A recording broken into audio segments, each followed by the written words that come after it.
Well, good morning, YouTube. All right, guys, we are back up at the 550. It's the next day after the latest video you saw where we failed to get this truck started. So I've had the batteries on charge up here for a couple of hours now, and Joe happened to have one of these little Actron scanners laying around. So we're going to plug it in and see if we can't read any type of codes. And if I'm not happy with that, I've got my scanner. But remember, I said I've got an electrical wiring issue with mine with the cord. So figure we'll try this one first. Maybe it'll give us the information that we need. All right, so after plugging in the little scan tool and going through the menu to identify which vehicle it is, getting a quick result type thing. It's showing no codes, but getting a whole bunch of NAs. So that almost sounds like there's no communication issue. So here you can see IN monitors. If I scroll down, misfire monitor says okay, but everything else, everything says NA.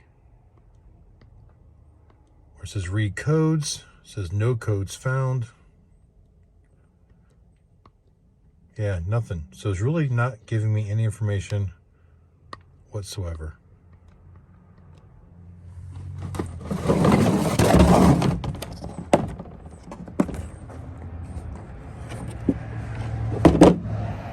All right, so I'm going to try to use my Mac scan tool because it's far more detailed. I've used this quite often in the past.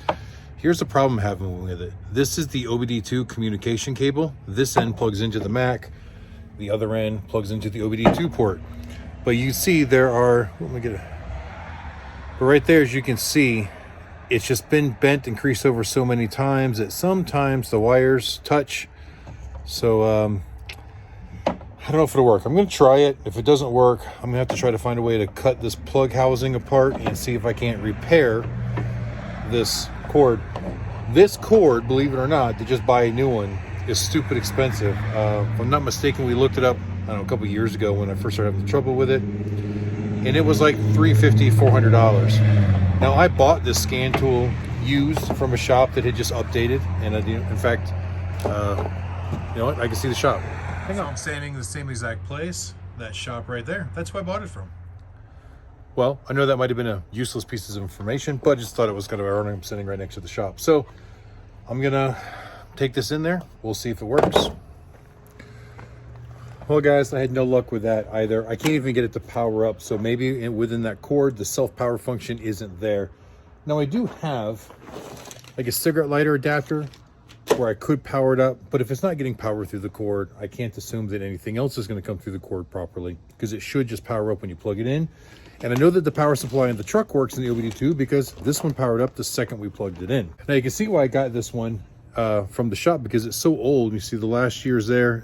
Ooh, I'm covering it. 2005 is the latest vehicle it is compatible with. And with the Ford, this is up to 2003. So I bought it so that I could still diagnose things on the Excursion, because it is a 2000, but even on my dually that's a 2006, it's not really usable. So I probably need to find a more updated one now that I have a newer vehicle. Yeah, newer 2006, but that's the newest one I've got, guys. So I have all of these other plugs that are virtually unused. So worst case scenario, I can probably cut one of these plugs and reattach the OBD2 one to another one of these heads that screws into the other one, assuming that they have all the same wires in between. Now you notice that none of these other ones are broken. And the reason this one is because the OBD2 is the most popular, and the way it sits in the case, I think that they were leaving it hooked up instead of unscrewing it, and then when they bundled it all in, they kept bending it. So the only way I can see that that would get bent there. I've always unscrewed it and just put all the cables in the compartment. So I guess I'm gonna have to cut the cable up and see if I can't repair it. I look at it like this. The cable is already garbage. I can't hurt it. It's absolutely no use to me the way it is. So if it doesn't work, I'm still stuck buying a new cable or updating the scanner. But it's worth a try to try and fix it, right? So unfortunately, no more stuff done on this today until we get that fixed, but at least we get the batteries all charged back up.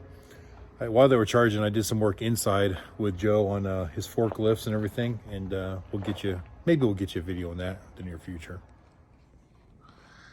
All right, guys, so I'm at home on my dining room table, and you can see I cut off this thick piece that was right here, which is about right where the break point is, and I peeled back some of the casing.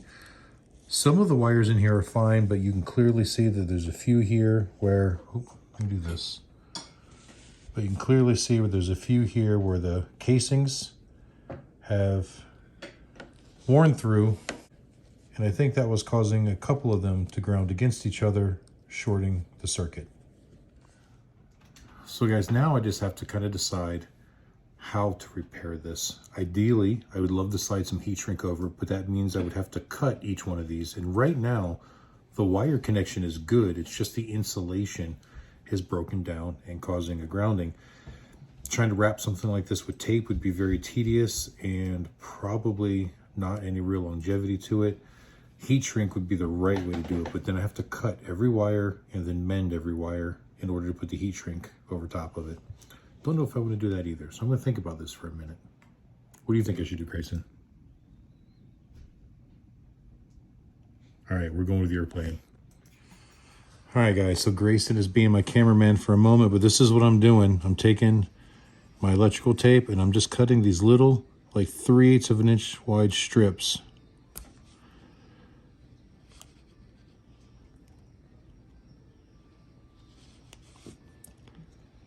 And then what I'm doing is itty teeny tiny little piece, and I'm taking it around my wire, being very, very careful. I'm trying to get this where Grayson pick the phone up just a little bit. Here, tilt this way. Trying to get just the edge of the tape to lay on the wire. And make sure it gets pressed on really good. And then just roll it around the wire. Doesn't seem like a hard task, but with these fat sausage fingers of mine, it can be very challenging.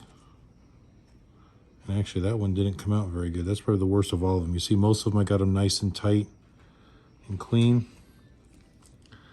But yeah, that's what we're doing. I still got about 8 more to go. 1, 2, 3, 6, 7 more to go. Very tedious and hard to film.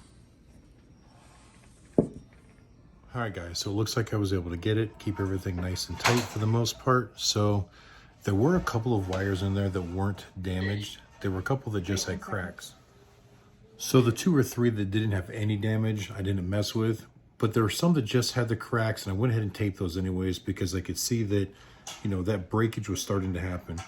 Of course, now that I've got them all wrapped, it definitely firms up this area. What I'm worried about is now right here coming out of the plug. That's going to be the next weak point. So I'm going to get the casing put back over this. I'm going to wrap it very thick with some tape and see what I can do to kind of reinforce this a little bit and make it so it's not such a sharp point.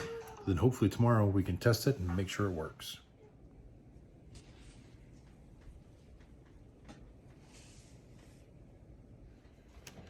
All right, guys, well, it looks like I got it all back together. And, you know, I got a little crazy with the tape on the end here because I really wanted to firm that up. But, you know, it's not wanting to be super flexible, which is good. So hopefully that will last. Keep in mind, I'm not going to get lazy with this. I'm not going to keep shoving it in the case with it attached like the previous owner did, because I don't have to use this that often. So I don't mind just disconnecting it when just plugging it back in when I need it. Grayson's trying to say hi. Hi. So hopefully this will work. Tomorrow we'll go out and try, but for tonight I'm gonna go take a shower because Grace and I have plans to watch a movie.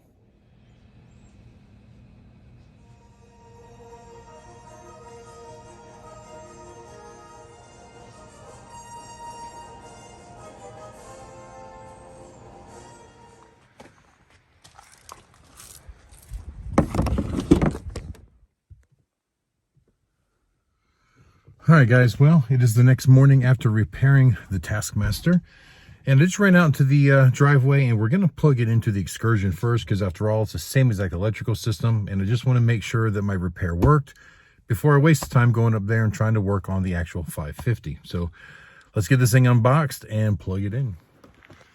Well, unfortunately, we've had no luck. Looks like the Taskmaster isn't up to the task any longer. So not to bore you with all the footage of what I tried, but I plugged it in, Still no power, could not get it to activate and turn on. So I hooked up the external power supply to the cigarette lighter, and I even verified that we had power there, and it still would not turn the unit on. Checked the batteries, and they were pretty old and even a little bit leaky, so I ditched the batteries. I put fresh batteries in it. Still no way to power it on. So at this point, I'm just assuming that maybe with those compromised wires that something grounded out last time it was plugged in, and maybe it shorted out the internal power supply within the scan tool itself, and I'm not confident enough to work on that stuff. So I'm sure somebody that knew what they were doing could probably take this thing apart and fix it, but I'm not that guy. So for right now, it's going to get thrown back up on a shelf, most likely never to be used, and hopefully we can find a more updated one anyways, because like I said, the dually is a 2006 and this won't work on it. My daughter's car is a 2016, so it won't work on it. The Mini is a 2005. It might work on the Mini. Well, if it worked.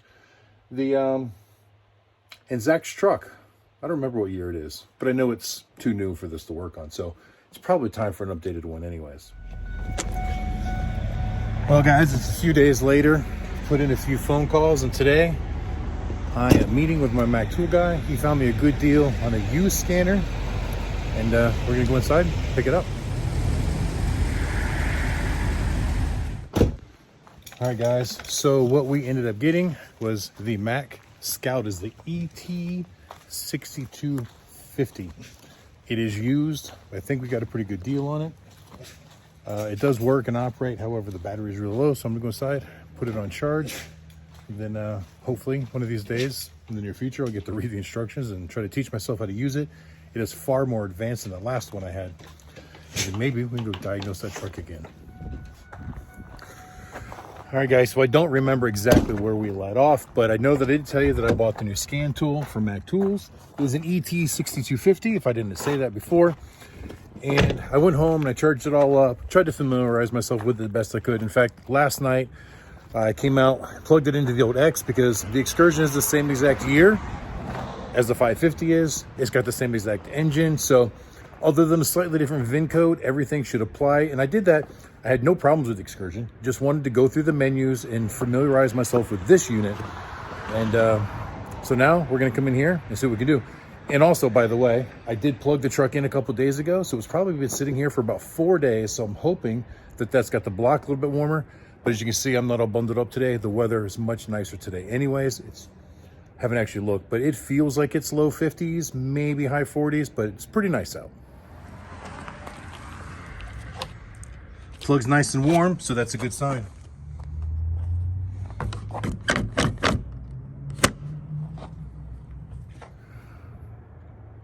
Had a brain fart moment.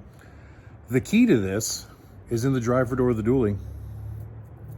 Katie's got the dually. She's out grocery shopping. So anyway, I just called her. She's going to swing by here in a little bit and drop off the key for me on her way back to the house. So until then, I'll find something else to do.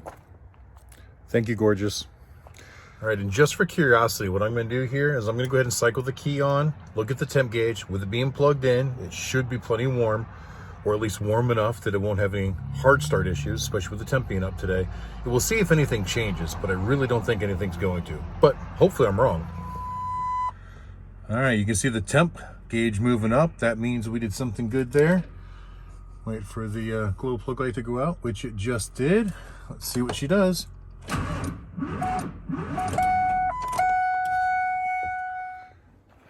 Well, that's not a good thing, because we had the batteries charged up the last time we were here.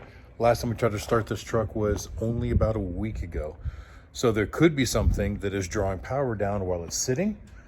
I'm not sure what that would be, but I guess we're gonna put the battery charger back on it and see what happens. Yeah, and I don't remember if I mentioned it before, but I think there is something going on with the electrical system in this truck, because when I had the battery charger on and we had it on the boost, like the jump start, I could hear it coming through the speakers inside. And I think I talked about that before, but I don't remember. So if I did, sorry for saying it again. When it's on like the 50 or the 100 amp boost, you can really hear it. But even when it was only on 10 amp the other day, it did it. So there's something going on in there. All right, let's plug in the battery charger and see if we get some juice in these things. Well, that block heater is definitely doing a great job. As I slid my fingers underneath the hood to undo the hood latch, I could feel the warmth coming out from underneath there. And even touching the alternator, it's nice and warm. It's probably a good 75 degrees, maybe 80 degrees. So while it's nice and warm, obviously I had to unplug the block heater to plug in the battery charger. So while it's nice and warm, I've got it on 200 amp start. We're going to see if anything happens.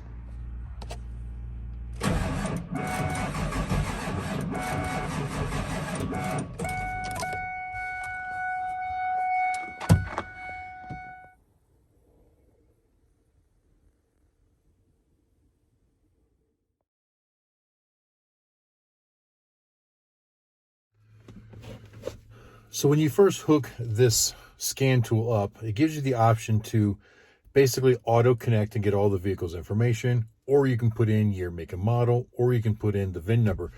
Now, when I did this test at home on the excursion last night, I tried to do the auto connect, the auto search, and it didn't work. And it gives me this note saying that from 2000 to 2005, it was an option for the auto manufacturers to make that function work. So I'm just assuming that mine being the early of those, it just didn't happen because it wasn't set up that way in the ECM. So then I just went in and put in the year, make, and model. So I put 2000 Ford Excursion with a 7.3 XLT model. And it brought it up. I was able to read codes, but I wasn't able to get into any of the live data or do like injector buzz tests or anything like that. I was getting a little frustrated with it. It just wasn't giving me everything I thought it should. So then I went in and I actually put the VIN number to the Excursion in, and then I had access to everything. I did the injector buzz test. I was able to look at the live data with the engine, key on, engine off, and key on, engine running in both cases. So here I just plugged it in, and I didn't even try the auto ID. I just put the VIN number in right from the beginning, and it says VIN number not found, which I thought was weird. So went back and just did the year, make, and model, and it's reading codes now, so we're going to see what it says.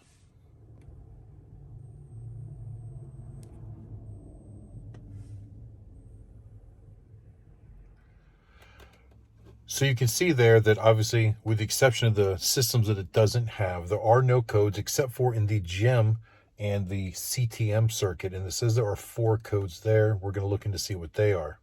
All right, B1318 says that the battery voltage is low, and that makes sense because we've had to charge this a number of times, so that's probably just a stored code, even though right now with the charger on it, we're getting 13.4. Kind of cool feature of this scan tool is it shows battery voltage right on the plug. B1352 says ignition key in circuit malfunction. So possibly it's not reading the key properly. I don't think this is a coded key, but the truck still knows when the key is in and when the key is not in. So maybe it's registering that it's not in, but yet it's trying to start. That could be an issue. It's more of a security problem, but it's still controlled by the GEM. All right, we've also got a 1317, which is battery high volts, and that may just because we've had the charger hooked up to it, and we had it on the 200 amp for a little while, multiple times. Not anything concerning with this, I don't think, but it definitely picked it up that we've done that. And then we got a B1302, which is the accessory delay relay malfunction, which shouldn't have anything to do with engine running. That's just all with like the radio turning off and so on and so forth. Interior lights going out after you've turned off the truck and walked away.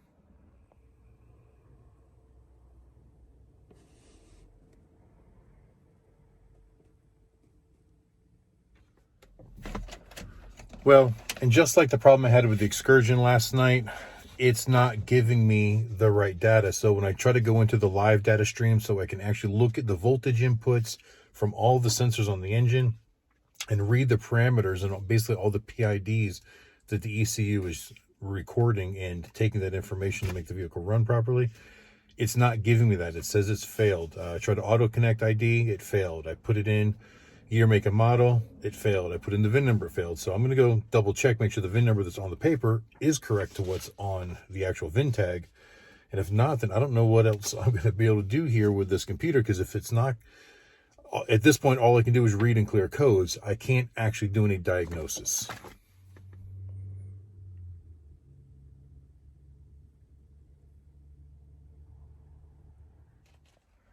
Well, if they haven't updated it in like 23 years, I'm not hopeful that it's going to be a new update. I don't understand why it's not recognizing the VIN. I've double-checked, triple-checked the VIN on the truck is the VIN on the paper.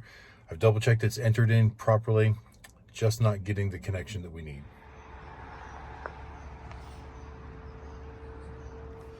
Well, guys, kind of like the video where we were doing the belt tensioner on Goliath, this video started months ago, and we've had all kinds of delays. So if I recall, in the beginning of this video, we were trying to diagnose why this F550 won't run, and all of the handheld scanners wouldn't work.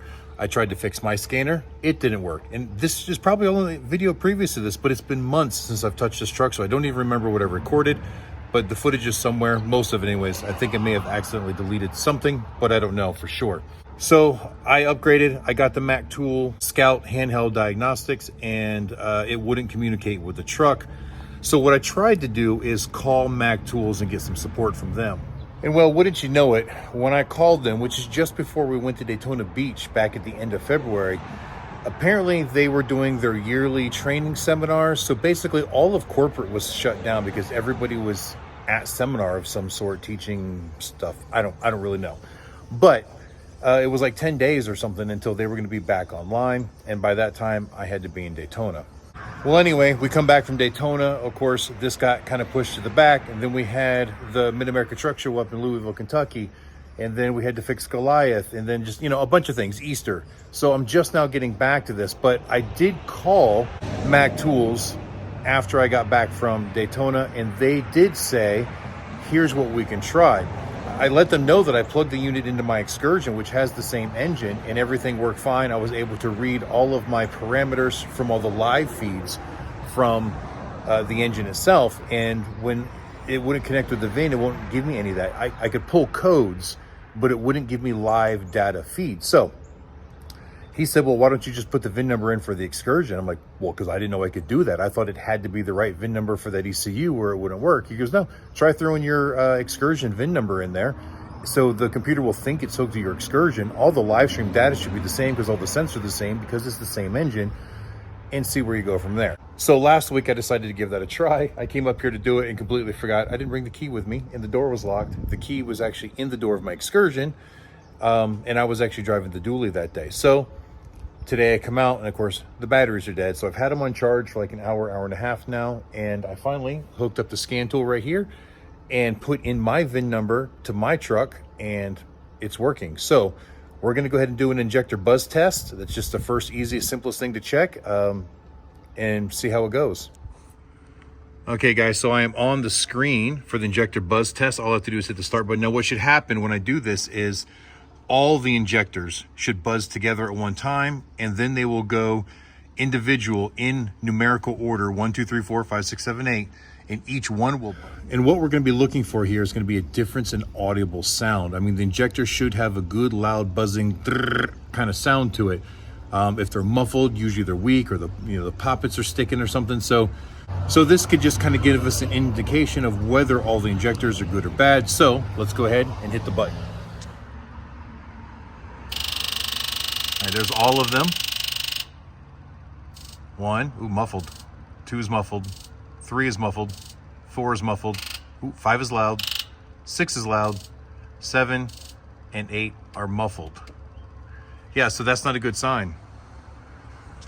So preliminary assessment on that is I'd have to assume that 6 of the 8 injectors are having issues. Now, keep in mind the engine is cold because we've still not been able to get this to start. It's not real cold though. I mean, today it's almost 80 degrees. You see, it's an absolute beautiful day here in Western North Carolina. So it's not an ice cold engine, but it hasn't run in who knows how long. But they still, obviously if 2 of them sound louder, they should all sound that loud unless there's a problem with the injector. Anyway, we're gonna move on to some other tests and see what we can find. Okay, so I'm gonna do the key on, engine off, output state self-test. All right, everything should be ready. Let's go. All right, output's gonna be cycled on and off by depressing and releasing the accelerator pedal. I don't see anything. Oop. All right, so see, I get a couple codes here. Integrated control panel circuit out of range low. Onboard diagnostic 2 monitor drive cycle test not complete. And exhaust back pressure circuit. And as far as other tests go, all these KEORs, those are all key on, engine running, but because we can't get the engine to run, we cannot do those tests as of yet. All right, so now we're gonna try to go into the data stream and see what we can see there. Gonna go to engine, continue. It's 4-wheel drive, and let's see what it'll give us. All right, guys, and so here looking at this, now we're into all of these other functions here. You can see engine oil temperature 64, which sounds about right because the truck's sitting in the shade. Intake air temperature 77. That's about what the temperature is out today. So all this stuff is looking relatively close. All right, you see here, brake pedal position. This is what kind of the test you can do here. See the brake pedal position on, off. It says off right there. If I hit the brake pedal, it goes to on. That way we know that the brake pedal switch is working. So with this hooked up, we can literally go through and check so many different switches and everything. I believe even into the BCM, the gem module, so on and so forth. But we're really worried about why it won't run right now. So the things I really want to look for is going to be the injection control pressure. Because as I stated before, if this engine doesn't produce enough oil pressure in the high pressure oil system, the fuel injectors will not fire, even if fuel is present at the fuel injector. So we need to go look at all these parameters that actually make the engine run and see what we can find. I noticed some anomalies too, like here, engine coolant temperature says it's at -40, which obviously it cannot be at -40. But also, if you look at the check marks here, you know, volume of fuel desired. I checked a few things that I really want to look at when I'm trying to crank it to see what's happening. And once I select all those, it'll minimize all the stuff that we're looking at. So I only look at the key items that I want to see. Also notice it's saying that the transmission fluid temperature is 302 degrees. Again, not possible. Manifold air temperature, 137 degrees. Again, not possible when the engine hasn't been run. Now here I can see the transmission fluid temperature voltage is 0. So that's why that transmission fluid temp is reading wrong, because there's no voltage present at the sensor. So either the sensor itself is bad, or the circuit is bad, or the ECM is bad. But that's why we're getting a misreading there. And actually, thinking about it, this truck is actually a manual transmission, so it may not be monitoring transmission temperature like it would in an automatic transmission, but the VIN number for my truck shows it has an automatic transmission. So we're not really counting on that right now either. All right, so I've also selected injection pressure regulator duty cycle. I want to watch that number and make sure it doesn't go up over 85% while we're trying to start the truck. All right, so I've selected the parameters that I find the most important, and really what we're looking at is injection control pressure and the injector pressure regulator duty cycle. Those are the two critical ones that we're going to look for here. So on injector control pressure, the engine will not start and idle until we have at least 500 or 600 psi there. And then when you rev the throttle, when it's running, you should, up into the thousands. And like I said, that duty cycle, we want to make sure it's not exceeding that 85%, which means it's just not able to keep up with the demand. All right, so let's go ahead and try to start it and see what happens.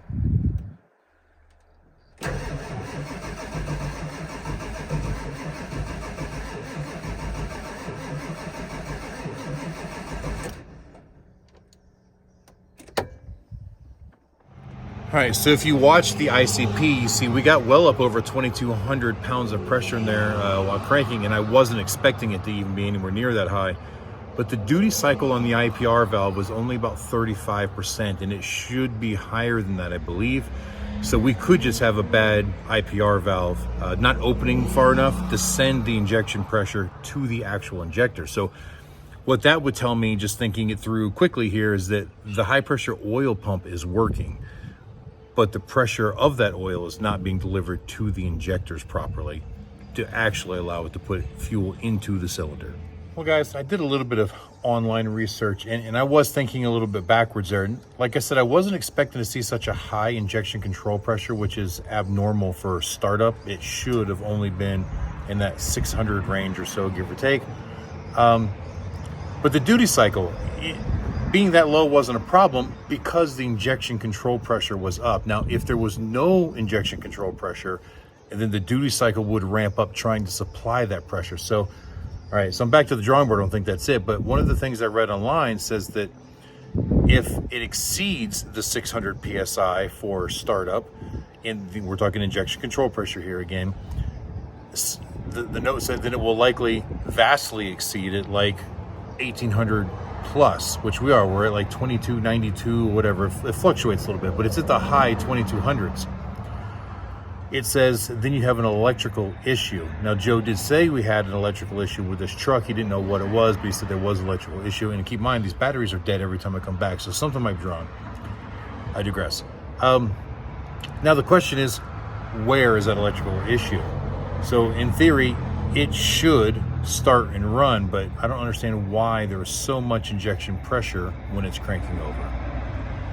Given the symptoms, it's exactly backwards from what I thought it would be. I expected to see very low injection pressure. Now, remember that injector buzz test where 6 of them weren't buzzing very loud? So maybe there are 6 injectors that are not firing, therefore not allowing that pressure to bleed down because the oil isn't being used to fire them. Only 2 are trying, and 2 isn't enough to get this engine to start. So it could all just be an injector problem.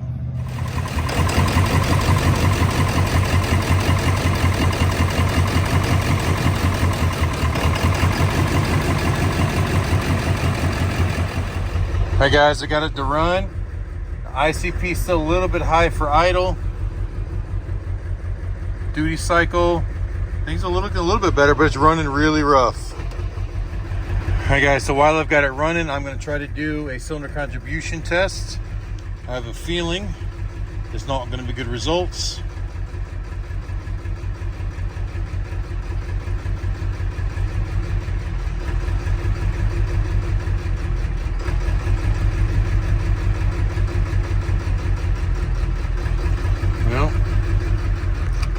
It wouldn't work.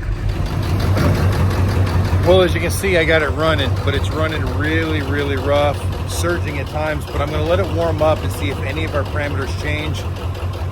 What I did to get it started was I took some gasoline, soaked some rags, put it over the intake, and it got enough fumes to get it to fire, but now it's running on its own, but it's not running good.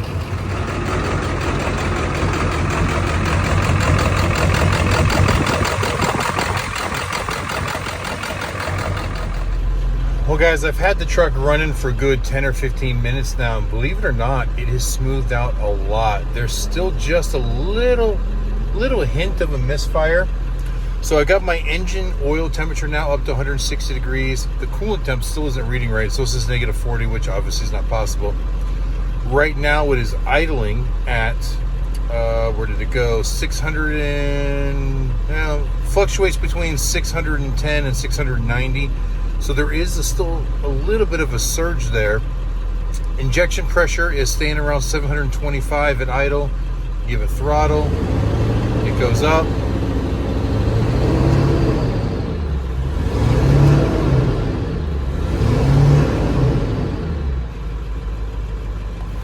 It's definitely not running perfect, but it is running so much better than it was before.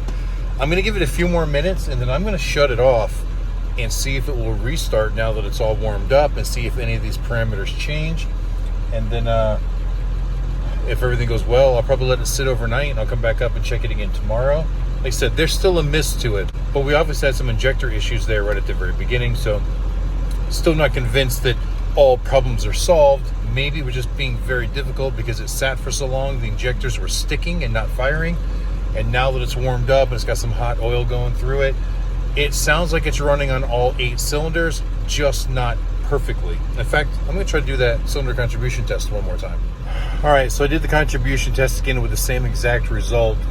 It did a 1 second test, and normally it takes longer than that, and it just got that same code came up again. All right guys, so after it warmed up, like I said, it's running so much better than it was. I shut it off numerous times, started it back up. It's a little bit slow to start, but it pretty much fires right up.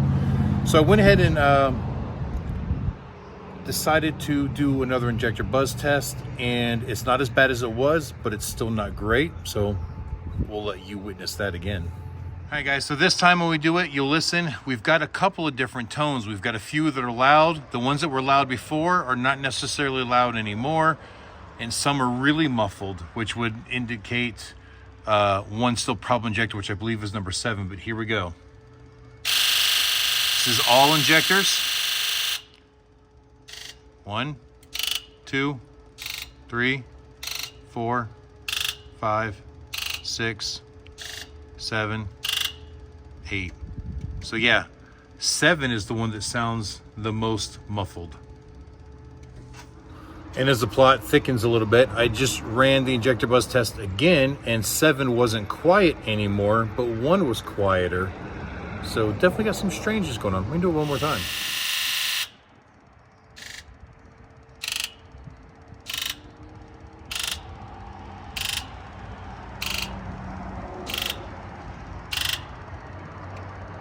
Yeah, so once again, now only number 1 was the quiet one. Maybe this thing just needs a new set of injectors. Maybe that's all it needs. Because now it's not even cranking over with that weird pattern. I think it was just, man, just sitting, weird things were happening.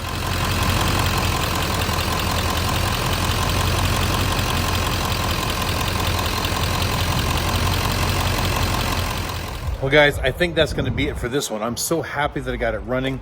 I think the game plan from here out is, like I said, I'm gonna come back tomorrow when it's sat overnight and cold and see if there's any issues with it starting. But if it starts well, then I think the game plan is gonna be, and it's gonna have to wait until we come back from this next trip because we're getting ready to head to 75 Chrome Shop Truck Show, Panama City Beach, and then Myrtle. But when I get back, what I'll do is probably run a good oil detergent through, like an engine flush, let it flush through, that way it kind of help clean out those injectors some. I'll also add some of the Amsoil diesel clean in a concentrated formula to clean out the fuel side of the injectors as well. And I'll let that stuff just do its job, and then I will completely drain the oil. We will flush it out, fill it completely with Amsoil 1540 Signature Series, the best of the best, and then see if maybe that helps some of that stiction in those injectors. Now, if it's minor stiction, sometimes we get lucky with stuff like that. It doesn't mean it's going to make a bad injector good, but if it's just the stickiness because it sat for so long and the oil is gummed up in there, or maybe there wasn't the proper maintenance intervals on it, they used a cheap oil and let it run too long, there are some things that we could possibly clear up. And it's way cheaper than injectors, and truth is, this thing's been sitting, it needs an oil change anyways. I don't think the engine's running bad enough at this point to warrant an engine rebuild like we were originally thinking. So throwing the money into an oil change and a fuel system treatment isn't wasted money. It needs it anyways, and hopefully it will actually cure the problem and get this truck back on the road and running again. Like I said, that's going to have to wait. I'm running out of time today. I've got to get over to the new shop still and do some work there. And if you guys haven't realized already, that's going to be on the other channel. So we've created another channel that's basically the Halstead, Homestead, and Mountain Life with Amsoil Adam. And that's just going to be all the work around our properties and stuff here in the mountain areas, or even when we travel to other mountain areas or vacation type things, whatever. Just kind of focused in the motorcycle stuff on one channel, the truck stuff on another, and the property stuff on another.